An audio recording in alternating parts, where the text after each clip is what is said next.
శ్రీ మహామరినాశ నమో కావాడే శ్రీరామం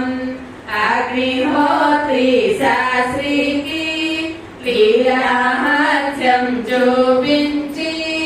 శ్యామాను బ్రతికించితివి పాము విషము తొలగించి భక్త విమాజికి క్షయరోగం నశించే అతని సహనం భూమి వైద్యం చేశావు వ్యాధిని మాయం చేశావు